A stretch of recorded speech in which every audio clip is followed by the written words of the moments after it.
الہ العالمین تا په اعمالو کې او بلکې زه په خپل باندې ما دا نظریه وو چې ما نور اعمال که قبول شوي وي او کنه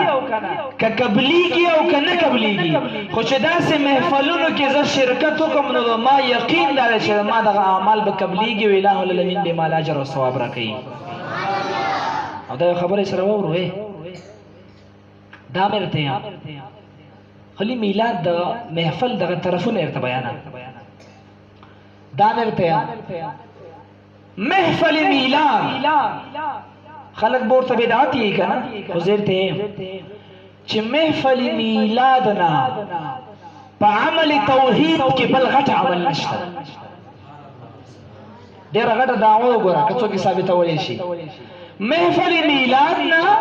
په عمل توحید کې موږ تاسو لګیو کنه چې الله تبارک وتعالى واحد لا شریک له ذات ته بل رب نه منم واحد تدنه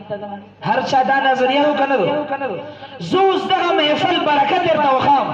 کته داسې محفل مناو کړو سجاو وکړو او شرکت ته پکې وکړو نو یقیني تور باندې داسې عمل ته وکړو چې دا د توحید تقاضا ده داسې عمل ته وکړو چې ته حقيقي تور باندې موحد شوي او داسې عمل ته وکړو چې حقيقي تور باندې ته ویلې شي چې ما الله تبارک وتعالى واحد لا شریک له ذات منلو څنګه یار ما خو بلو نشو خبرې به سخت یې خو فائدہ ویلې کی ښه دغه پورې ذهن له جوړوم کنه چې بدعت زی عمل توحید ګڼم دا الله تبارک وتعالى یو منلو لپاره مضبوط عمل ګڼم ما دا ګورو څنګه هغه داسې الله تبارک وتعالى د چانه پیدا شوی جواب راکو الله تبارک وتعالى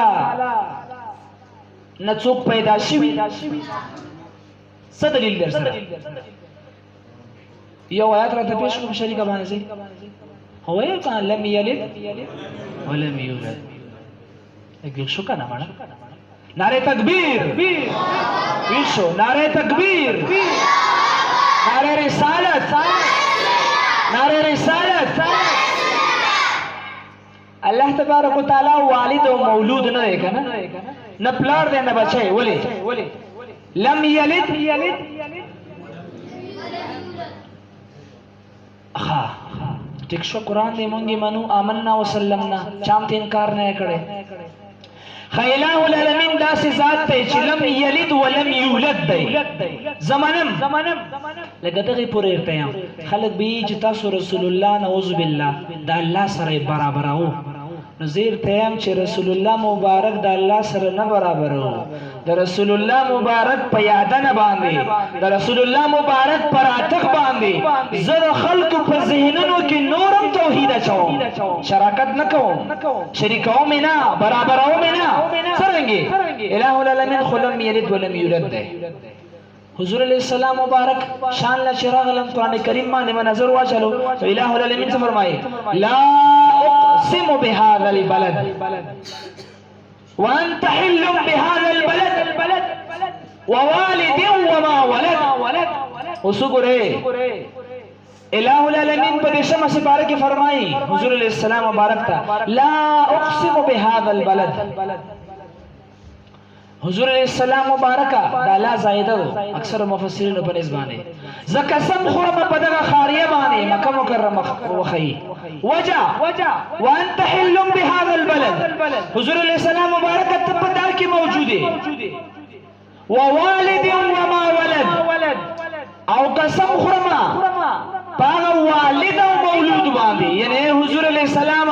ته خپل باندې مولود یې بچی یې رتا پلار شوی چې حضرت عبد الله رضی الله عنه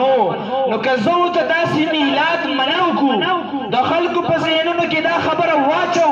چې موږ پیغمبر علیه السلام دا پیدا شوی دی د مون پیغمبر علیه السلام والد محترم عبد الله نو خود به خود بدا پته ولګي خود به خود بدا فرق راشي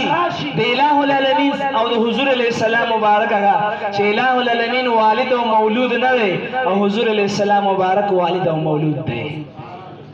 دا پیغام موږ له څوک راکړي جواب را لراکو دغه سه محافل را لراکړي نو تاسو نه پښتنه کوم دا عمل توحید شو کنه شو الله تبارک وتعالى واحد لا شریک له منلو لپاره مضبوطه ذریعہ شو کنه شو صلا الله تبارک وتعالى لم يلد ولم يولد دی او حضور علیہ السلام مبارک هم والد دی هم مولود دی یعنی هم پلار دی هم بچی دی بچی د عبد الله صاحب دی پلار د امینه مبارک دی مثال کې طور هغه فاطمه مبارک نو غرض دا چې داسې محافل چې موږ تاسو منو کو او سجاوي کو او خیسته کو په دغه باندې موږ تاسو رب پیژندلی شو دا خبره ذهن کې یاد ساته